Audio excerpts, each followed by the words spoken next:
श्रीभगवानुवाच त्रिविधा भवति श्रद्धा त्रिविधा भवति श्रद्धा देहिनां सा स्वभावजा देहिनां सा स्वभावजा सात्विकी राजसी चैव सात्विकी राजसीश्चैव तामसी चेति तां शृणु तामसी चेति तां शृणु सत्त्वानुरूपा सर्वस्य सत्त्वानुरूपा सर्वस्य श्रद्धा भवति भारत श्रद्धा भवति भारत श्रद्धामयोऽयं पुरुषो श्रद्धामयोऽयं पुरुषो यो यत् श्रद्धा स एव शः यो यत् श्रद्धा स एव शः। तीसरे श्लोक पे एक बार ध्यान देना। भारत संबोधन है। हे भारत, सर्वस्य श्रद्धा अनुरूप सत्व भवति। हे भारत,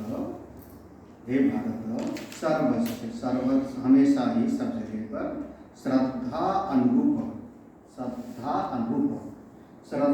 के अनुरूप ही सत्व भवति। सत्व माने अंतःकरण, उसी के अनुरूप ही आपका अंतःकरण बनता है।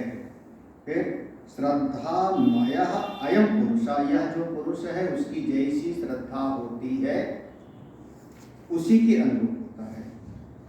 और क्या कहें, यो यत्, जो श्रद्धा जिसकी जैसी वही है ही। श्रद्धामयो अयं पुरुष, यहाँ पर एक प्रकार से जीव के अंतःकरण का लक्षण बताया कि यह जीव जिसकी जैसी श्रद्धा होगी वैसे होता है। फिर कहते हैं असल में वास्तव में उसका जो श्रद्धा है वही ही वो है। थोड़ा अन्य व्यतिरेक के तरीके से समझाया है। जैसे बहुत पुरानी कोई कहानी है कि कोई एक आदमी के पास एक शीशा मिल गया, दर्पण। कहते हैं ना, दर्पण झूठ नहीं बोलता। तो वो दर्पण का स्वभाव ये था कि आदमी का जैसा उसका अंतःकरण है वो वैसा उसमें फोटो बनाता था। इस आंख कान जो है इसका नहीं बनाता था, बाकी भीतर का जैसे उसके मन का भाव है वो दर्पण जो का त्यों दिखा देता था। अब किसी आदमी को मिला, वो सामने कोई मित्र था, उसके चेहरे के ऊपर जैसे दर्पण लगाया तो उसमें दर्पण में जो है कोई लालची लोमड़ी का जैसे जो है चेहरा बन गया। शीशा उसके सामने है, बनना चाहिए उस आदमी की फोटो तस्वीर, लेकिन उसमें आ गया लोमड़ी का। इसका मतलब है लोमड़ी को लालच का प्रतीक लोभ। इसका मतलब उसने कहा ये देखने में मनुष्य है लेकिन है तो ये लोमड़ी के जैसे। अब वो किसी दूसरे के चेहरे पर लगाता है शेर के जैसे बनता है, किसी के चेहरे पे लगाया सांप के जैसे बनता है, किसी के चेहरे पे लगाया किसी और के जैसे। शरीर मनुष्य का, लेकिन जैसा उसका मन है उसी के रूप उसको दिखाई पड़ता है। फिर कहते हैं उसमें वर्णन आता है कि वो घूमता घूमता गया, कोई जूता बनाने वाला आदमी था, मोची। उसके सामने जैसे शीशा लगाया तो बिल्कुल मोची दिखाई पड़ा, ज्यों करते हैं। उसने कहा हद हो गई, हमने सारा का सारा बाजार देख डाला और कोई दिखाई नहीं पड़ा, ये कैसे दिखाई पड़ा। जब उस मोची से बात किया तो उसने कहा हमको तो कुछ पता नहीं, मैं तो बस जूता बनाता हूँ, जो मिल जाता है उतने में अपने परिवार का पालन करता हूँ। ऐसा वहां पर तो वो शीशा यानी जो भीतर का स्वरूप है वैसे दिखाता है।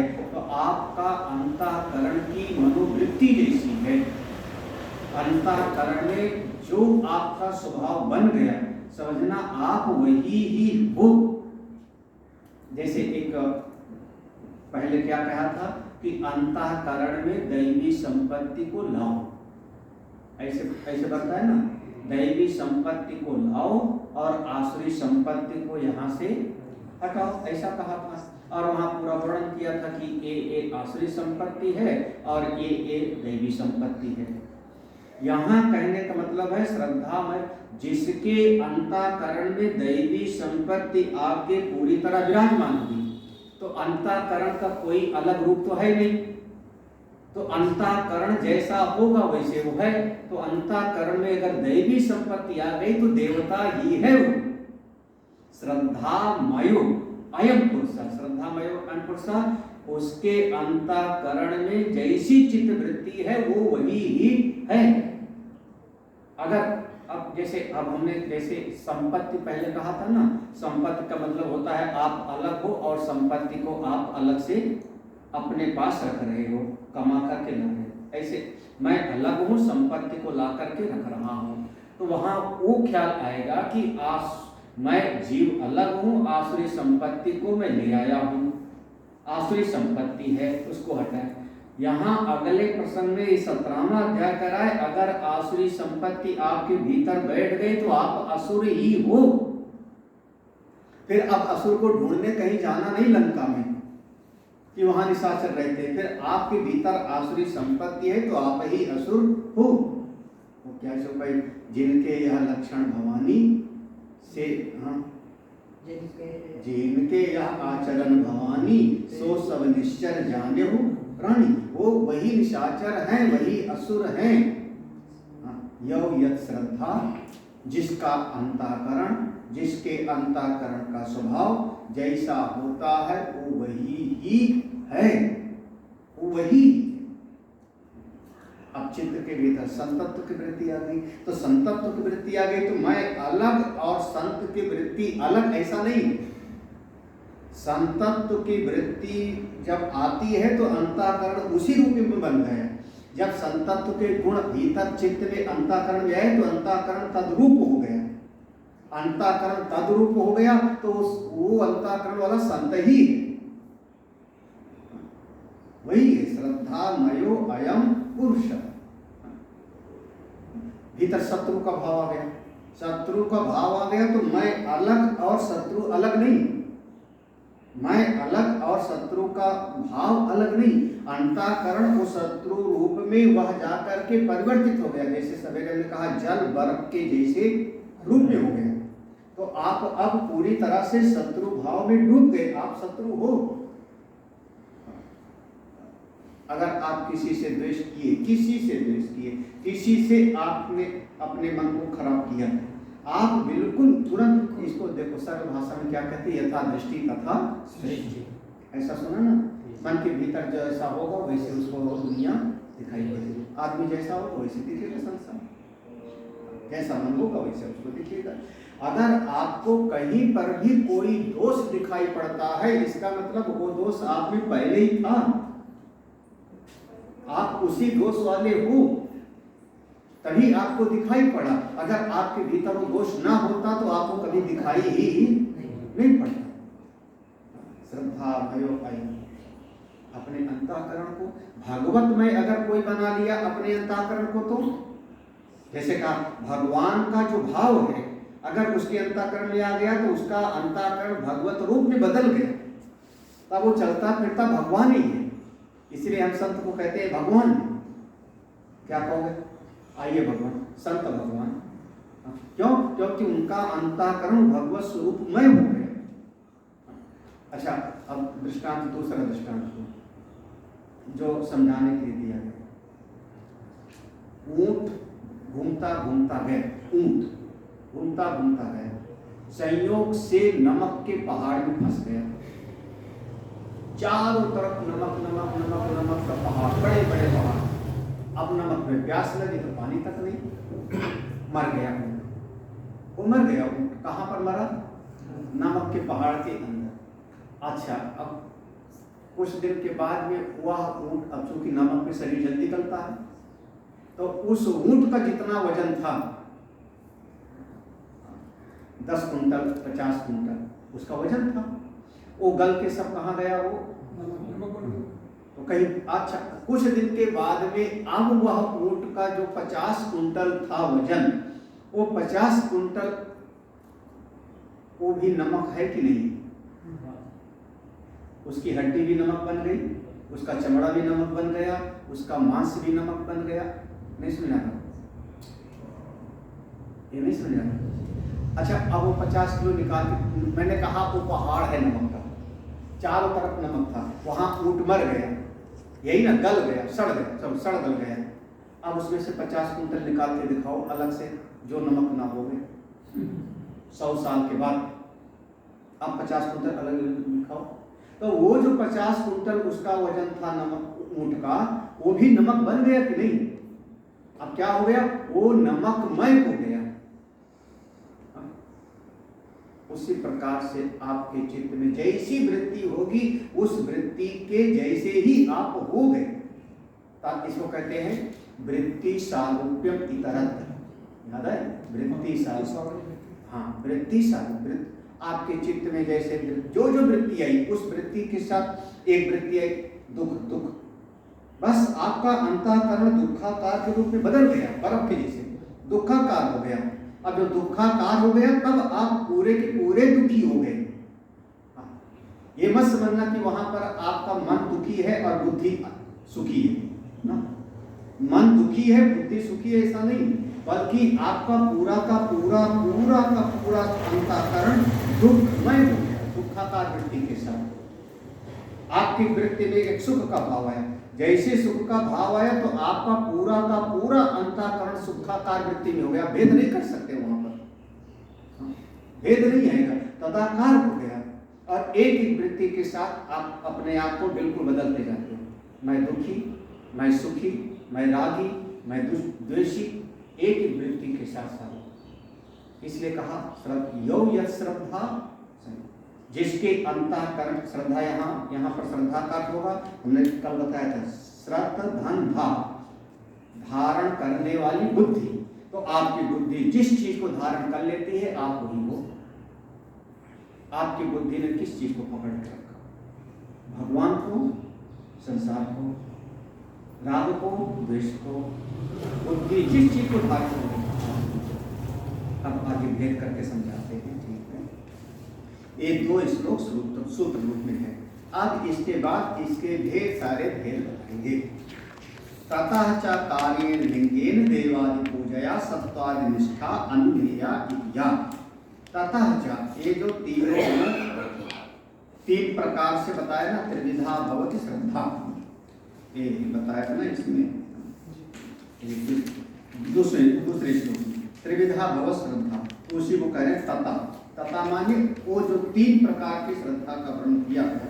तो 3 प्रकार की जो श्रद्धा, सात्विकी, राजसी और तामसी, तो उसको कैसे पहचाना जाएगा? कार्येण लिंगे। किसी भी चीज को पहचानना हो तो उसका कोई न कोई लक्षण होगा। लक्षण प्रमाणाभ्याम वस्तु सिद्धि, ना तो प्रतिज्ञा मात्रेण। ये सूत्र रख लेना चाहिए, ये बहुत बार तक। लक्षण प्रमाणाभ्याम वस्तु सिद्धि, ना तो प्रतिज्ञा मात्रेण, है ना। तो अब वही लक्षण कार्येण लिंगे, तो ये 3 गुणों से जो पैदा होगा कार्य के रूप में, वही लक्षण होगा। लक्षण जैसे बुखार, बुखार क्या है? हाँ, बुखार है तो डॉक्टर कैसे पहचानेगा कि बुखार है? तो आपका शरीर को जो है बुखार है, तो आपका हाथ पकड़ा, शरीर, तो इस शरीर का गर्म होना एक लक्षण है, यही ना। थर्मामीटर लगाया तो टेम्परेचर ज्यादा आया, वो भी एक वही थर्मामीटर अगर जो है गैस के पास में रख दो तो उसका जो है 150 हो जाएगा, 110 पहुंच जाएगा, तो क्या वहाँ कहेगा बुखार उसको? शरीर में लगा दिया और टेम्परेचर ज्यादा आया तो हाँ। फिर ऐसे लक्षणों से पता लगता है। बुखार को देख नहीं सकते हो, बुखार दर्द को दिखाया नहीं जा सकता, लक्षण से पता लगेगा कि दर्द होगा तो आदमी क्या करेगा? फिर अरे चिल्लाता है। वैसे कहावत है कि बिच्छू का कांटा रोवे और सांप का कांटा सोवे, है ना। अगर सांप काट लेता है तो आदमी को दर्द नहीं होता। जहर चढ़ेगा, उसका ब्रेन काम करना बंद कर देगा, हार्ट काम करना बंद कर देता है, तब धीरे धीरे मूर्छित जैसा हो जाता है, फिर उसको दर्द नहीं महसूस हो रहा, उसको तो नींद आने लगती। तो जो जानकार लोग हैं सोने नहीं देंगे, सो गया उसका हार्ट जो है जहर जा करके पकड़ लेगा और हार्ट खत्म, धीरे धीरे मर जाएगा। हार्ट बीटिंग बंद होती है उसमें, सबसे पहले खून में जा करके मिल गया और जा करके हार्ट को पकड़ लिया। और बिच्छू का जो डंक मारेगा तो वो भी खून में गया जहर, लेकिन वो खून में जो जहर गया वो आदमी को चिल्लवाएगा रात भर। किसी को बिच्छू ने काटा है, हाँ वो मारता है डंक, और लोग कहते बिच्छू ने काटा। हाँ बिच्छू मुझसे नहीं काटता, डंक उसके डंक में जहर होता है ना। तो लेकिन लोग कहते हैं बिच्छू ने काटा, अब कैसे कहते हैं, काटने का काम होता है। हमारे तरफ डंक मारना ही करते हैं। हाँ हमारे तरफ मतलब काटने पे नहीं करते, बिच्छू डंक मारना। उसके बाद फिर आदमी सो नहीं सकता, फिर वो फिर सारी रात तो किसी को सोने नहीं दे सकता, हाय हाय, फिर चाहे नमक का पानी करो कुछ और करो। तो अब जब ये लक्षण हुआ ना, अगर बिल्कुल उसको सो रहा इसका मतलब जहरीले सांप ने काटा होगा, तो लक्षण से पहचान हुआ। तो वही तथा कार्य उन श्रद्धा को जो तीनों प्रकार की है, सात्विक राजसिक और तामसिक, उसको कार्येण उसके कार्य रूपी लक्षण के द्वारा, कौन सा कार्य रूपी लक्षण होगा, देवादि पूजया, जैसे कहा ना सत्वगुणी देवता की पूजा करेगा, रजोगुणी यक्ष राक्षस की पूजा करेगा, तमोगुणी भूत पिशाच की पूजा करेगा। तो इन्हीं लक्षणों के द्वारा सत्वाद निष्ठा अनुमेया, ये सत्वगुणी है इसका हम अनुमान करते हैं, ये रजोगुणी है इन लक्षणों को देख के हम अनुमान करते हैं, ये तमोगुणी है ये लक्षण देख करके हम इसका अनुमान करते हैं। इस बात को लक्षणों को देख के ही अनुमान किया जाता है, हाँ ठीक है ना। लक्षणों को देख करके, लक्षण किसका, शरीर का कि उसके अंतःकरण का, अंतःकरण, केवल शरीर का नहीं। अब जैसे शरीर के रूप में देखो ना, शरीर के रूप में कोई बहुरूपिया है, वो महात्मा का वेश बनाया, पुलिस वाले का वेश बनाया, तो उसका बाहर से जो पुलिस का रूप बना लिया बहुरूपिया ने, या महात्मा का वेश बनाया, तो बाहर से उसका लक्षण तो दिखाई पड़ रहा है महात्मा का, लेकिन भीतर क्या है, लाओ 10 रुपया दे दो, 100 रुपया दे दो, आते हैं बीच बीच में बहुरूपिया। तो उसका वो लक्षण से अगर आपने उसको समझ लिया कि ये महात्मा है या पुलिस वाला है, तो आप फिर वहां पर आपने अनुमान को सही नहीं, अनुमान कैसा होगा, उसके अंतःकरण का गुण कैसा है। अगर महात्मा होगा तो उसके भीतर जो है निरपेक्षता का भाव होगा, अनपेक्षा, उदासीन, है ना। अगर संत होगा तो उसके भीतर अनपेक्षा होगा, निरपेक्ष होगा। जैसे हमने कई बार समझाया, आपने दूसरे लोगों को बहुत समझाया कि अगर वो सीधा कोई आपके दफ्तर में आ जाता है, सीधा दफ्तर में आया और उसने कहा सीधे हिमालय से आ रहा हूँ, हमको भगवान ने दर्शन दे के कहा फल अफसर के पास जाओ और ये रुद्राक्ष पकड़ा दो, हाँ, तो हम कहते हैं सावधान रहना, सावधान रहना, इतने तुम महान नहीं हो कि तुमको भगवान ने हिमालय से संदेश भेजा। अगर वास्तव में पहुंचा हुआ संत होगा तो तुम्हारे सामने खड़ा होकर चमत्कार दिखा के 100 रुपया नहीं मांगेगा कि लाओ हरिद्वार से आ रहा हूँ, जैन जा रहा हूँ, और पैसा लाओ, हाँ, हाथ में मिट्टी रख दिया, गेहूं का दाना बन गया, कुछ रख दिया रुद्राक्ष बन गया, ऐसे सिर को पकड़ के दबाया बाल को और गंगा जल ले लो, सीधे हिमालय से निकली हुई है।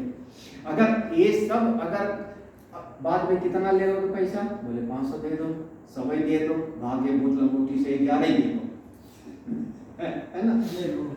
दे ऐसे ऐसे ऐसे बहुत सारे लोग, तुम लोग सब फंसे हो कभी ना कभी। अगर इतना वो संतत्व होगा तो ये संत का लक्षण नहीं कि जो उसने वेशभूषा बना रखी या जो डब्बी में से उसने रुद्राक्ष निकाला, वो ये लक्षण गलत है, तो लोग इसमें फंसते हैं। ये अनुमान गलत हो गया। अनुमान क्या है संत तत्व का, क्या लक्षण होना चाहिए कि अगर वास्तव में संत होगा तो आपसे कुछ मांगेगा ही, क्यों मांगे तुमसे? जब वो 3 लोग के स्वामी मेरे हैं तो तुमसे क्यों मांगे? जिंदगी भर दुख में पड़ा हुआ जीव, खुद भिखारी, संत क्यों मांगे उससे? हम क्यों मांगेंगे? हमको मांगने और मांगना होगा तो ठाकुर जी से मांगेंगे, और नहीं तो हम तो संत हैं तो भिक्षा मांग के खा लेगा। भिक्षा मांगेगा, दाल रोटी मांगेगा, वो भी अगर एक घर में भिक्षा मिल गई पेट भरने के लिए तो दूसरे घर में नहीं जाएगा। और एक घर में 5 घर में मांगा और 5 घर में नहीं मिला तो कहेगा आज एकादशी है, भगवान चाहते हैं, छठे घर में नहीं जाएगा। अगर वास्तव में वो संत होगा तो इतनी गठरी नहीं इकट्ठा करेगा, वो तो केवल पेट भरने के लिए, जीवन यात्रा धारण करने मात्र के लिए मांगेगा ना, क्यों मांगेगा? और अगर कोई मांगता है इसका मतलब लक्षण आपका, और आपने उसको संत समझ लिया, इसका मतलब आपने सही लक्षण को समझा। ठीक है कि नहीं समझ आ रहा? फिर उसमें आदमी धोखा खाता है, उसी में धोखा खाते हैं। और फिर धोखा खाएंगे। वो महात्मा जी आए थे, उन्होंने कहा कि दूना हो जाएगा कहना तुम्हारा, और रात भर में दूना करके वो चली गई। कोई दूना माने समझे? वो सब नखरे और सारा घर का कहना हो गया, ऐसे मंत्र पढ़ेंगे, ऐसे अनुष्ठान करेंगे, और इसको पोटली में बंद करके ऐसे ऐसे कर करके, और फिर वहाँ पर दीपक को जलाएंगे, और फिर मतलब वो डबल हो जाएगा, बढ़ जाएगा। और संयोग की बात कि सवेरे जब घर वाले गए सो, और सवेरे जो है वो पोटली भी गायब और दूना करने वाली भी गायब। फिर हाय हाय मस्ती है। राम तिलक को याद हो, शायद ना हो, याद है कि नहीं? वो एक बार वो जागृति, अब वो गीता नहीं पढ़ा है, सत्संग को धारण नहीं किया है, लक्षण संतत्व का ये है, और आपके दफ्तर में आके खड़ा हो गया तो आपने समझा कि बड़ा भारी महात्मा आया हुआ है। आपने गलत लक्षण समझा। चित्त के लक्षण को समझना पड़ेगा, उस लक्षण से अनुमेय करना। अनुमेय माने उसको पहचानना। अनुमान के द्वारा जिसको जानते हो उसको कहते हैं अनुमेय, और जो जानता है वो है अनुमंता। जैसे प्रमाता, प्रमेय और प्रमाण। तो जो प्रमेय है उसी को यहाँ कह रहे अनुमेय। ये अनुमेय जिससे जानते हो वो हुआ अनुमान, और जो जानने वाला हुआ उसको कहते हैं अनुमंता। भर्ता भोक्ता महेश्वरा ऐसे आया है।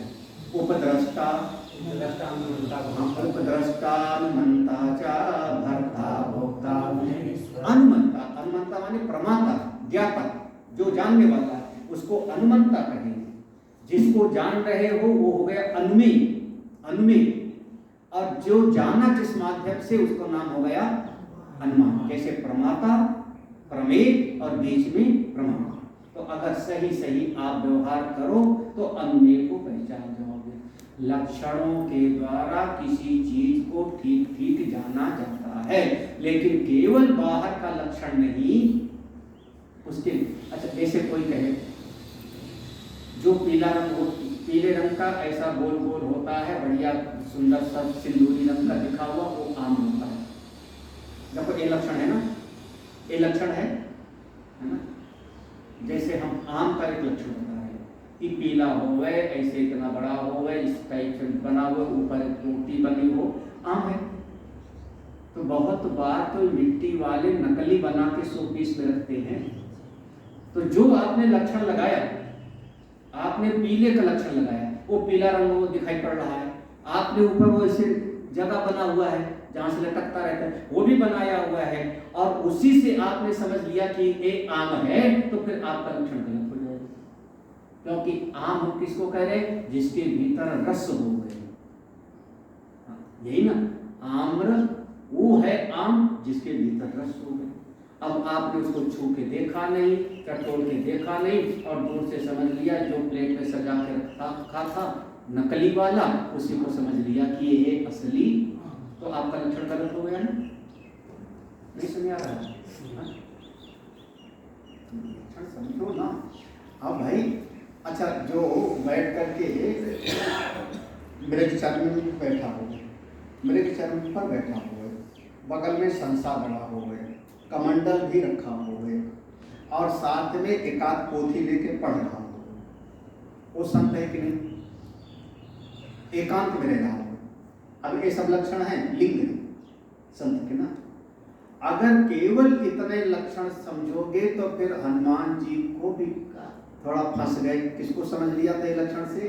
नहीं, वो ये सारे लक्षण उसमें घट रहे थे, हाँ, संतत्व के, और हनुमान जी जैसे चक्कर में पड़ गए। तो आम आदमी का क्या हिसाब है जी? उसको संत समझ के बैठ गए, कॉलोनी के सामने बैठ गए, और वो बैठते वो समझ गए। अब ये नहीं पूछा कहाँ से आ रहे हो, कहाँ जा रहे हो, कौन हो, खाए पिए हो, प्यास तो नहीं लगी, कुछ नहीं, सीधे। हाँ, एक नगर है अयोध्या जहाँ के राजा दशरथ, उनके जो है 3 रानियाँ, उनके 4 पुत्र, वहाँ से कहानी शुरू कर दी उसने, क्योंकि हनुमान जी को भगवान की कथा बहुत प्रिय है। हाँ, उनको रोकने का एक ही तरीका है कि कथा सुनाओ, तो वो चुपचाप सब बोल बैठ जाते। उसने कथा सुनानी शुरू कर दी, और आदि होते शुरू से लेकर के सारी कथा सुनाई वो, तब तक हनुमान जी बैठे रहे। हाँ, महाराज बड़ी कृपा।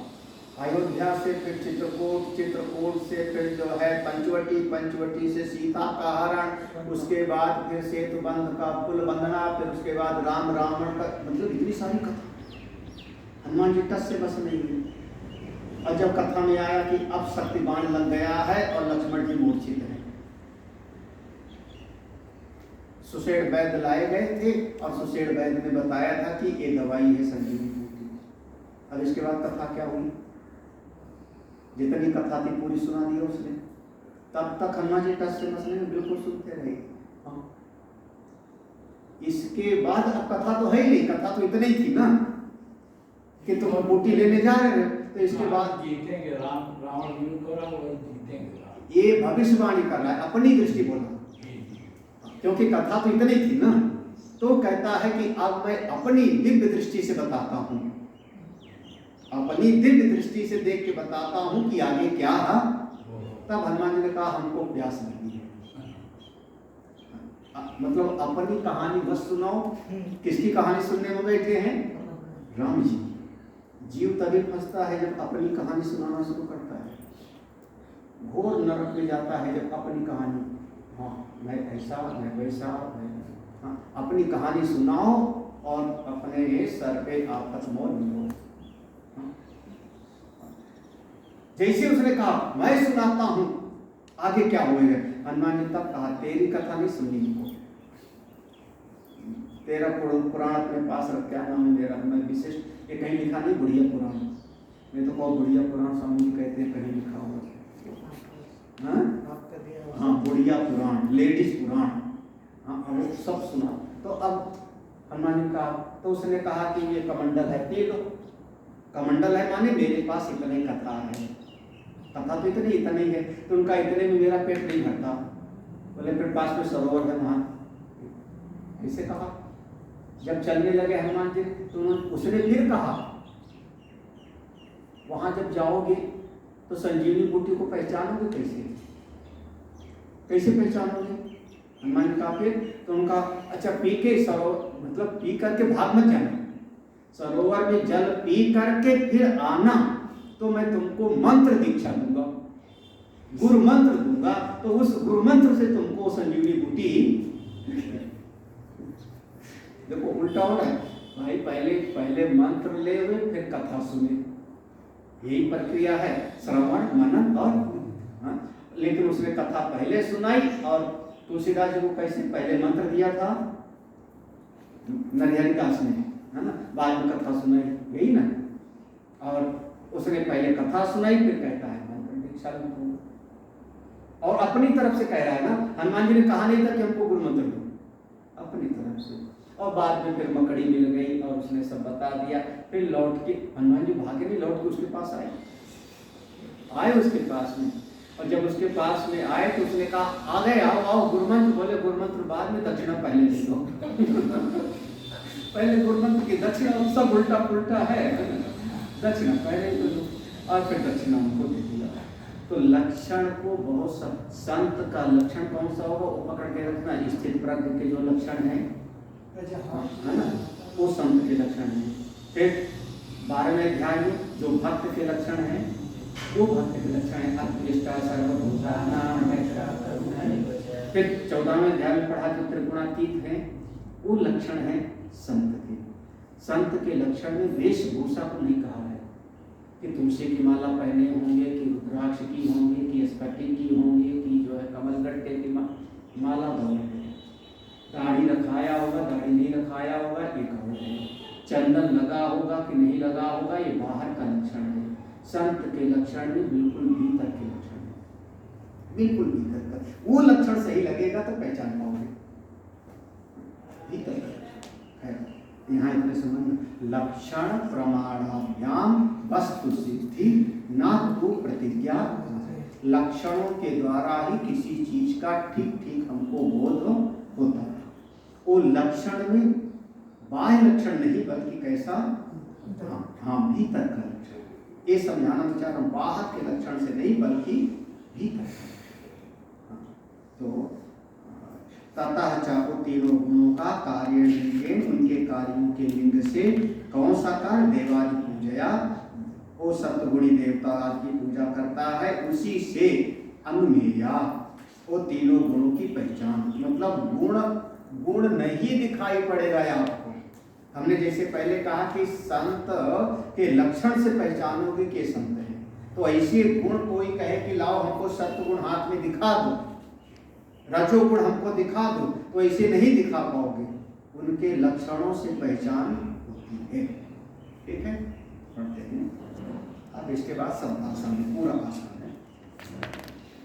यजन्ते सात्विका देवा यजन्ते सात्विका देवा यक्ष रक्षांसि राजसा यक्ष रक्षांसि राजसा प्रेतान् भूतगणाश्चान्ये प्रेतान् भूतगणाश्चान्ये यजन्ते तामसा जनाः यजन्ते तामसा जनाः सात्विकाः देवान् यजन्ते।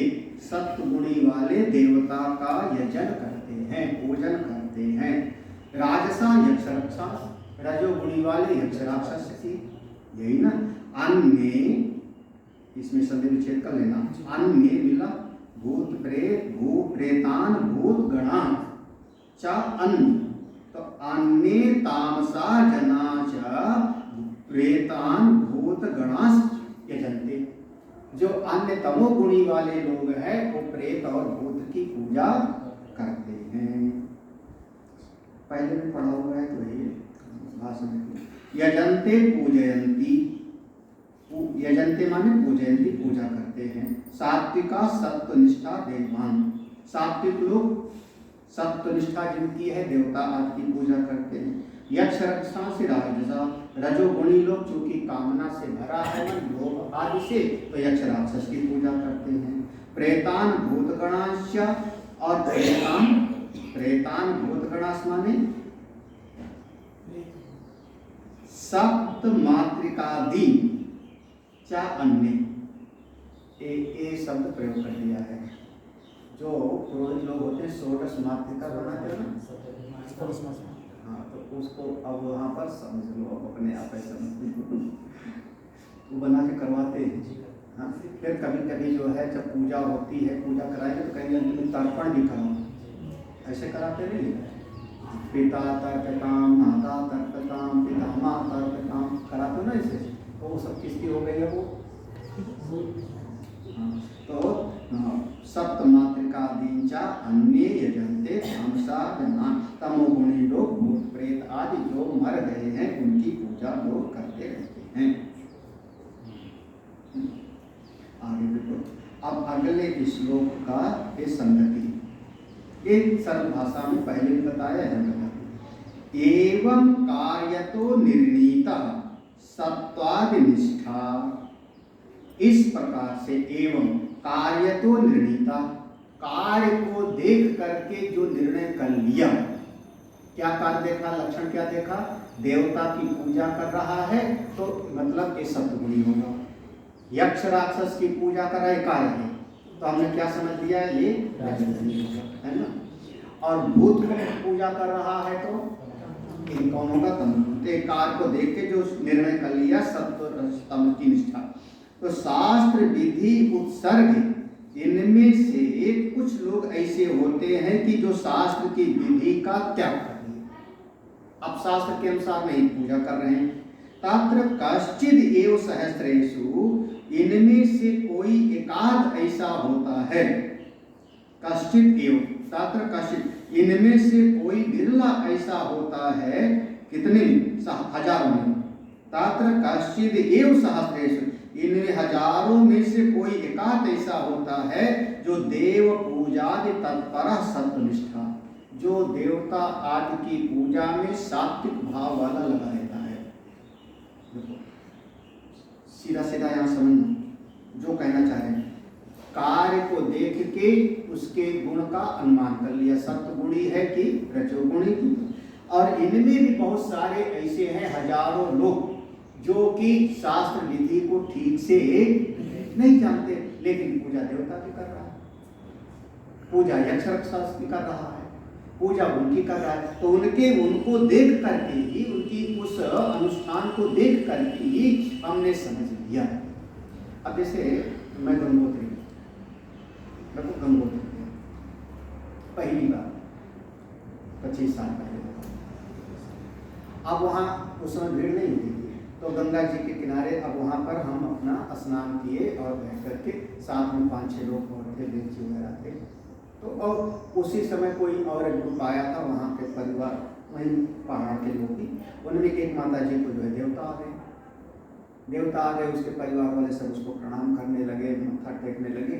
तो वो जिसके ऊपर देवता आए वो हम ही को पीठ पे आशीर्वाद देने लगे। अब ऐसे अच्छा ये सब हो गया। तो उसमें किसी ने पूछा आप कौन हो, तो उसने ऐसे बोलते जय काली मैया, बोल काली की, ऐसे ऐसे बोलते, बोल पहलवान की जय, बोल काल भैरव की जय, ऐसे बोलने लगे। यार हमने कुछ बोला नहीं, चुपचाप बैठे रहे।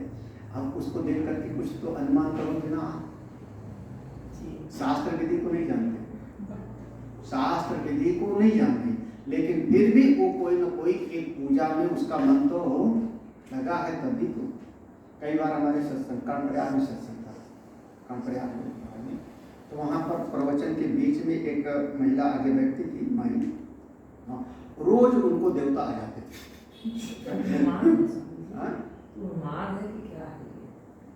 आ जाते थे उनको आ जाते थे। तो दूसरे लोग जो होते थे जब उनको संभाले तब इशारा करते थे, उसको खेल ले लो, जितना मना हो तुम लोग किनारे सत्संग सुनो। हम सत्संग बंद नहीं करते थे, वो अपना खेलते खेलते कुछ देर में अपने आप शांत हो जाते अपने आप शांत हो जाते थे। तो उसका मन किसी से तो लगा है ना, उसका कौन सा देवता है, क्यों आ गया, एक अलग बात है, लेकिन उसका मन तो किसी में लगा है ना। उसके उस लक्षण को देख के हमने अनुमान कर लिया, तय कर लिया कि इसकी पूजा किसने होगी। अब ये शायद कृष्ण की पूजा नहीं कर रही होगी, ये राम की पूजा नहीं करती होगी, ये अपने कुल देवता की पूजा करती होगी, ये अपने घर में जो अपने देवता विराजमान है उनकी करती होगी, अपने जैसे इसके सास करती रही होगी, जैसे इसकी चचिया सास, वैसे ये कर रही है। शास्त्र विधि कोई ठीक से जानती, यही ना, वही चीज देखो, शास्त्र विधि उत्सर्ग, शास्त्र विधि को छोड़ दिया उसने। तत्र कश्चिद एव सहस्री, इन्हीं में से कोई हजारों में से एक जो देव पूजा तत्पर, जो देवता आदि की पूजा में तत्पर है, वो उसको देख के हमने समझ लिया कि सत्वनिष्ठा भवती, ये सत्वगुणी होगा। बाहुल्य, ज्यादातर समाज में तो सत्वगुणी वाले मिलेंगे नहीं। देखो भगवान भास्कर करें, देव आदि की पूजा में समाज नहीं मिलेगा।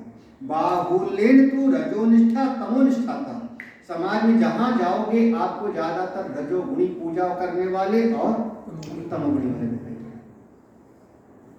कोई बिरला होगा जो देवता आदि की पूजा शास्त्र विधि के अनुसार करता हो। ज्यादा कर तो रजोगुणी और रजोगुणी सुशील बाहुल्यं तु रजोनिष्ठा तमोनिष्ठा च एव प्राणिनो भवन्ति। लगातार बस जहां जहां भी जाओगे रजोगुणी तमोगुणी रजोगुणी देवता की अमुक अमुक अमुक देवता अमुक देवता अमुक देवता अमुक देवता। कैसे करते हैं फिर साधना उनकी? अरे बहुत घोर तपस्या करते हैं रजोगुणी लोग, मत समझना तमोगुणी रजोगुणी लोग आप ये मत समझना कि ज्यादा सत्वगुणी से ज्यादा सहते हैं। कभी मेहंदीपुर गए बालाजी का दर्शन करने? मेहंदीपुर बालाजी राजस्थान में सुना है, बहुत प्रेत वाले जाते हैं, इसलिए एक बार जाने का मौका मिले उसके पास से निकले लेकिन अंदर नहीं गए ना। छोटे छोटे बच्चे 15 साल की लड़की 20 साल की लड़की छोटे छोटे बच्चे और पूरा का पूरा झूम रहे हैं वहाँ पर, हाथ पांव बांध के रखा गया है उनको वहाँ पर वो भूत उतारने की जगह।